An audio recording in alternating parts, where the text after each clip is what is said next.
Hi everyone. You may remember that a couple of weeks ago it was revealed that Sharia courts are now operating here in Britain with the full backing of the law, even though they discriminate against women as a matter of course. And what this means is that those women who are intimidated into using these courts, as some of them will be, and everyone knows it, they will now find that they have the full weight of the British legal system lined up against them, alongside the patriarchal bigotry in their own communities. Those women who are cheated out of their just entitlement in these places, as some already have been, will find that they have no recourse to the real law to put things right.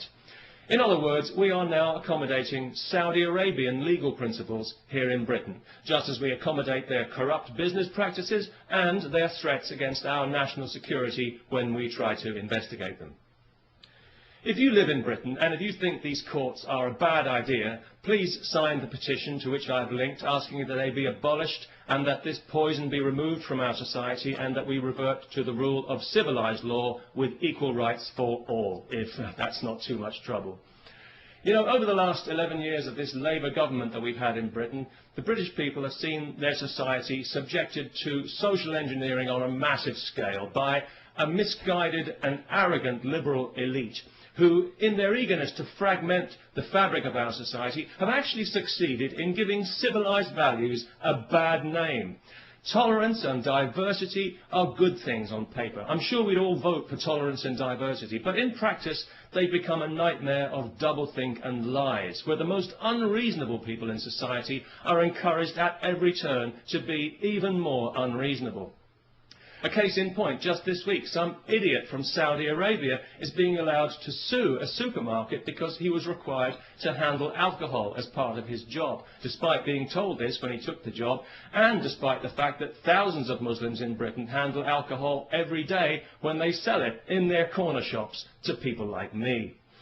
I do find it quite ironic that Islam forbids intoxication when you consider how many Muslims are seemingly so intoxicated by their religion, especially in Saudi Arabia. So it was no surprise to me to hear that this idiot was from Saudi Arabia, because I think we all know that that entire country is mentally ill. The Saudis would have us believe that theirs is the purest form of Islam. Well, I don't know about that, but it's certainly the nuttiest form. It's barking mad, if you'll pardon the canine metaphor, and it's pig ignorant, even if you won't. It's got to be just about the nastiest belief system on this faith-obsessed planet, and it's a cowardly one as well, enforced by cowardly men who are afraid of women and whose only language is ultimately violence. They're absolutely pathetic, and history is already laughing at them. If the term human rights means anything in this world, then one day the Saudis will pay out as much in compensation for their abuse of women as the Catholic Church has for its abuse of children. And I'll certainly drink to that. Because I was out earlier today, coincidentally, buying some beer, not because I enjoy beer particularly, but because I know it offends Islam. Although it didn't seem to bother the Muslim shopkeeper I bought it from, maybe he was just being polite. Anyway, as I was leaving the shop with my beer, two women happened to walk past wearing burqas. Nothing too unusual about that, not anymore, not in London anyway, and nobody really paid it much attention, apart from one small child who I overheard describing them to her mother as letterbox ladies, which I thought was actually quite inventive and rather charming. But of course it was also deeply offensive, so we had the child put to death. No, not really.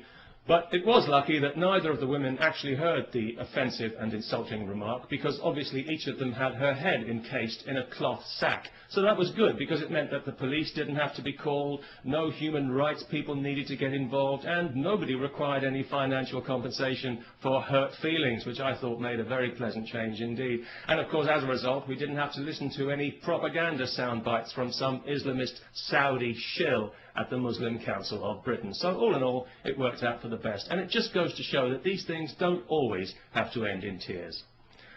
Peace, especially to everyone who remembers to sign the petition.